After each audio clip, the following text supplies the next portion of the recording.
on the one. In the previous two segments, we talked about understanding your history and the impact that your background, your history, your family, and so forth has on us as individuals. And then we also talked about the purpose of us being here on Earth. Right. So today we want to talk about hidden resources. And when you hear that, I think we all have this image that comes to mind. But what do you mean when you say that there are hidden resources? What are hidden? What are you referring to? When I think about hidden resources, I think about things that are already there, but you never really noticed.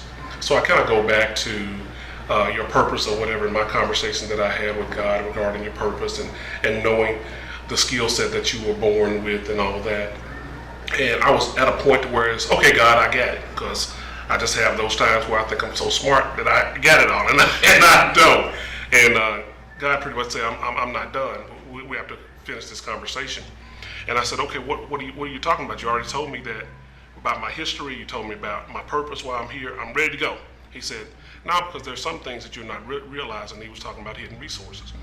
And those hidden resources are things that are around you that you never really noticed that God put around you to help you succeed. And I was like, God, what are you talking about, things that are around me? He said, your family and your friends. And I said, okay, I know I have family and friends. They're here to support me. He said, but did you realize that I, being God, strategically put them in your life as a support staff for you to succeed? Right. And I was like, no, I never really looked at it like that or put that much of an emphasis on it. Right. So when you say your family and the friends, people who are surrounding you, how do you mean that they can be or are a resource to you? What does that mean? Well, they're a resource primarily to cultivate and support your gift that God has given you, because everybody can have a gift. It's almost like a carpenter could know how to build a house, but he needs a team around him to do the electrical, the plumbing, the other things that you need for him to be able to do that. Because if he tried to do all of that by himself, it would take him forever to build that house. Right. So the people around me are there to for advice, for support. But a lot of times what we see is we'll fight that advice or whatever because we think somebody's really trying to. We're still. They won't let me be great. Right. They won't let me be great. Yeah. Or there's haters out there, whatever the case is or whatever, because that's what our defense mechanism. That's what it tells us. Don't let anybody take advantage of you. And the people that take the brunt of that defense mechanism, which are the people that are closest to you, which are your family or whatever.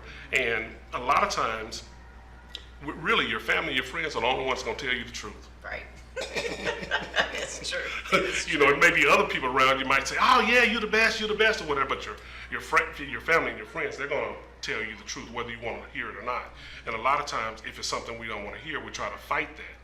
But in a lot of ways, those things are there to help support you. You need to really pay attention to those things. And when I did that, I never was the type of person to really try to take advantage of a situation or take anything for granted. But inherently, I was doing that because I was like, well, that's my wife, that's my mom, that's my dad. And I would think that I didn't have everything I needed because I was always looking, I was searching for the answers. And most of the time I was searching for those answers outside of my family, outside of my friends. I need this, I need that, I need that. But when God told me that that's why I put these people around you, and a lot of times, in a lot of cases, you're ignoring what they're telling you and the advice that they're giving you.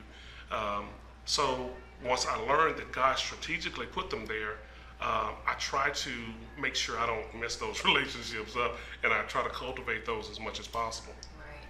So when you said that, I thought about the thing that we as wives always complain that our husbands don't listen to us, because we can tell our spouses, this is how I see the situation and this is what I think you should do. And we can tell you all that 3 and 4 times. Right. Sometimes it takes somebody from the outside to come in and say the same exact thing. Same exact thing. And then you can hear it better. So I think sometimes we take those resources for granted. We do. We do. And another thing that I have realized, what I was doing, I try to make sure I turn everything internal to where I'm not really looking at everybody else, because I got enough work that I need to do on myself. Another thing that I was doing, I'll say this. There's a difference. I learned that there's a difference between use and utilize.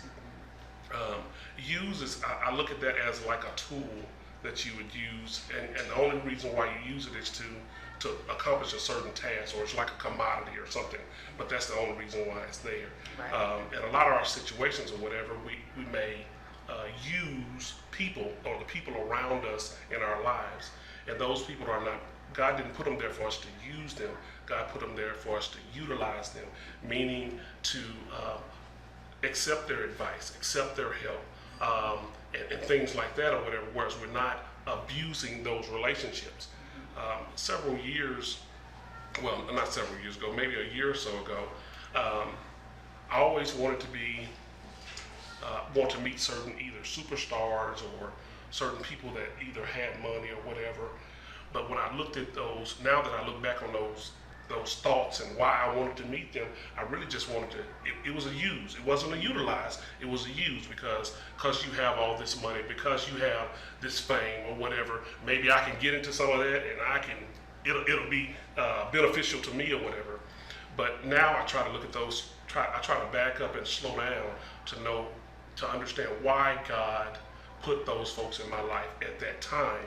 So when I understand that, it's a more fruitful relationship, because I'm not in a relationship with you just to take advantage of you. Right, or whatever. right. And you said that and it made me think of something. Have you had the experience that someone was placed in your path to force you to do something that God has been trying to get you to do and you wouldn't do it? I have experienced that. Have you experienced that? I have experienced that, whereas it's been, of course, and one of the things has been with God and the ministry and all that, I've had that, but I have had people to tell me, you ought to do this, you ought to I'll let them know my vision. You need to do that. You need to do this. You need to do that, or whatever. But I kind of ignored it because I was like, I don't want to do that. Really, I didn't really put any stock into that, because I was going on my personal feelings, my fleshly feelings, that I don't want to do that. So I distanced that conversation or whatever. Right. But now I try to make sure that I'm fully conscious of that God doesn't do anything by mistake or neither by accident. So if I met this person, if they're in my life or whatever, there is a reason. So I need to find out what that reason is. Yeah, and I think this is something really valuable is, for me, you really, so your experience with that has been a really positive thing. My experience with it that I'm thinking of specifically has been I don't want to say negative, but it was negative, where I was in a situation where God wanted me to take a leap of faith. Mm-hmm. And I was standing, let's say, like on a diving board, for instance. Okay, just to give you a visual. And that's really scary to me because I can't swim, but go ahead. Oh, okay. But I would not dive out. I would not take that leap of faith. And finally, God positioned somebody that just irritated the living daylights out of me, and I was just like, I cannot do it. I cannot take this situation anymore. But at the same time that I was having to, grit my teeth and bear in this situation, God was also preparing me. There were other people in my life who were then pushing me with their hands in my back saying, you need to do this, right. You need to do this, you need to do this. My issue was that I couldn't see how deep the water was. So I'm like, God, I trust you now. I know it's water down there, but I just need to know when I get ready to dive, when am I gonna curve so I Right. can? And so finally, it just got to the point where I was like, I cannot be with this person anymore. I've got to go. Right. Right. And once I took the leap of faith and left the situation, I could go. It was like, whew, that was the first thing. It was a sense of relief. And then I actually started doing what God had been calling me to do. And then I found out that the person left.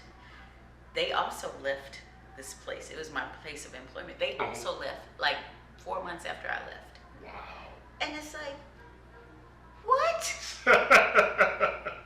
and then God just let me know, her purpose there was to push you out the door. That was her purpose, was to push you out the door. Now I can send her on to her next assignment.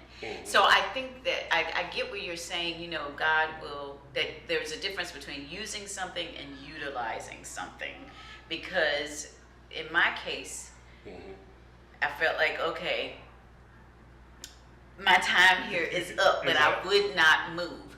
But but I learned valuable information from that individual, even though I did not want to be in their presence anymore. Right. I still learned that valuable information, and now I can see that person, and I actually had an opportunity to say, thank you, I learned this, this, and this, in that time that we were together. And so I think that's a situation where you get to utilize an individual, that hidden resource, and that was a for real hidden resource. So, so you mentioned the idea of making sure that you cultivate positivity in those relationships, those hidden resources, your family, your friends, your coworkers, and so forth.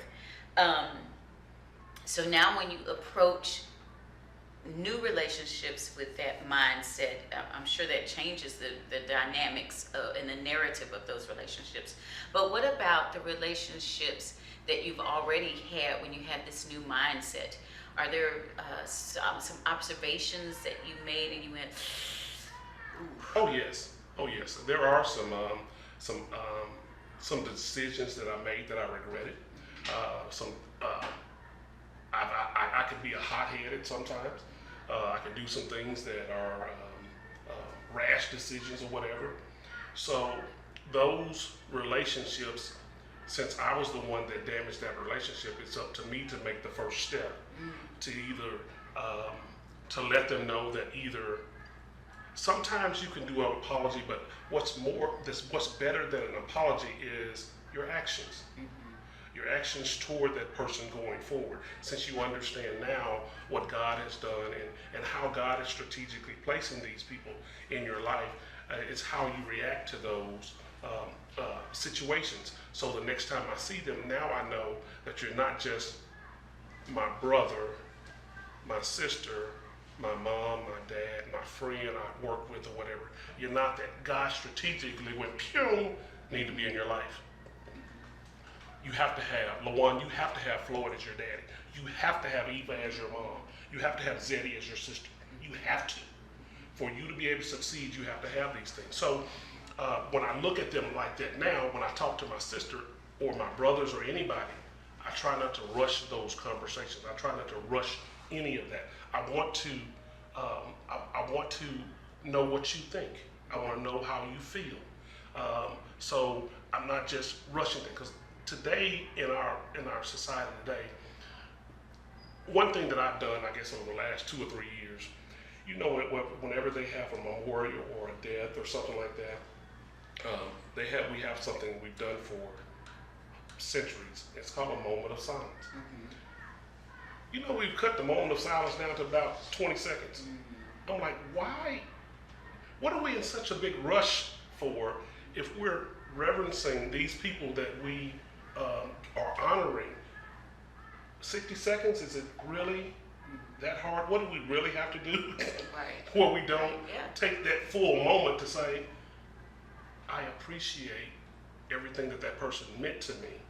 And what's really good about taking that time is that person continues to live from what you've learned from them. When you don't Yes, take that full yeah. time, you don't really get the fullness of who that person really is. And a lot of times we're running so much that those things that we say, I'll never forget, you forgot because you never took the time to really think about that. Right. Another thing when you have with your family and friends or whatever that's extremely beneficial that a lot of times we don't talk about because once again it's control. We try to keep control of those certain things. But if we talk to each other, our family and our friends, those experiences that people have, whether they're educational experiences, financial experiences, relationship experiences, we wouldn't run into as many roadblocks or fall off as many cliffs because a lot of things are repetitive. It's a cycle. Right. Unless you know about that cycle, you run into the same issues over and over and over again. So it's really important for us to sit down and really look at those relationships and know that nobody's really just trying to boss you around or anything like that. We're just trying to get you to avoid some obstacles because we run into a lot of stuff. And now that I look back over my life, if I had listened to either my parents or some of the older people in my life, if I had listened to them when I was younger, I probably wouldn't have dealt with some of this stuff. Right. But I thought, well, they're trying to control my life. They hate us. I can't do it. So, but now that I'm looking at everything that God strategically did, I go back on those times and say, wow, if I had only listened, if I only, it would have helped me go through less struggle and less challenges. Right.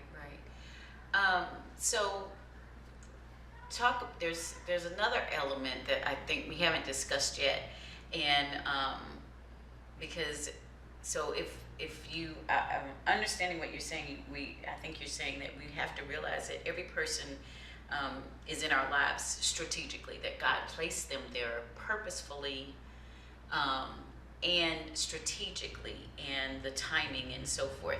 Well, the other thing is that you've been a coach. And then you participated in sports. You talked about that during our first segment. So what have you learned about competition with this new mindset of realizing that God has placed people around you as a resource? I love competition. I really do. Like I said, I played football, ran track, love all kinds of competition. And competition is really good because we see things like men versus women, old school versus new school, just several things that we have as far as competition or whatever, and it can be really, really good. The challenge I have, or that I see now with competition is whenever the element of supremacy comes in. When the element of supremacy comes in, that starts telling us that I'm superior. I don't need anybody else. We men are better than you women. We old school are better than you new school. But the way God set everything up, no man is an island. Right. You have to have other people around you. So the negative part of competition is you get to the point where you think that you're supreme and you don't need anybody else. If you didn't need anybody else, God would only have one person here. So it's really important that we don't let competition get out of control to where we feel like one is supreme, because now, while I may not understand or get with a lot of the stuff that the young people do these days, my parents didn't get with it when I was young either. They didn't, because I grew up when hip hop first started or whatever, and it was like, I want to hear all that bibbity bobbity boobity whatever stuff that y'all listen to, but I was like, man, I liked it. I ain't never heard nothing like that before. So it was really, really nice. So it takes all of us to make us to as a support group to help us become our better selves. So instead of demonizing the other side in any way or whatever, find the positive of that and know that in all of it, whether you want to believe it or not, God is in it. So find the positive and find out where God is in that situation and cultivate it. Okay. Are there, see, I think that you kind of touched on this idea of interdependence, right? That's the whole purpose of God having created Eve for Adam. Yes. That relational thing that we need as human beings, and even the relationship that God wants with us. Absolutely.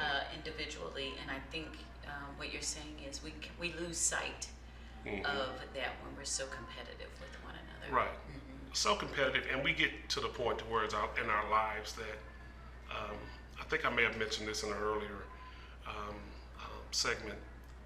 When my wife and I, we used to go out to dinner or whatever, and I would always be in my phone, whatever, and she would just stop, pull her fork down, and just look at me. So, what are you? You gonna be out with me? You gonna be out with your phone? Right. What you gonna do? So I had to learn that what's more important, what's going on in this phone or this actual person that I live with, that I love, that I care about, this conversation that we have. Is that relationship more important than my phone? So prioritizing that, to know that stuff on the phone, that's not important. Right. And in our society today, a lot of times we will, the things that we have, whether it's social media, whatever, it's more important than an actual real relationship. And we got to get back to the point to where we understand real relationship, Right. And why God has put people in our lives. Okay, so there's 3 main points that we talked about today. God's strategy for putting people in your life, hidden resources. Yes. Utilizing the people in your life versus using people, and then always knowing that we're better together. Absolutely. Yes. Which is also our, what is the slogan? Yeah. Because we always are better together. Okay. All right. Fantastic. Thank you. Thank you. I believe in what you said. You do.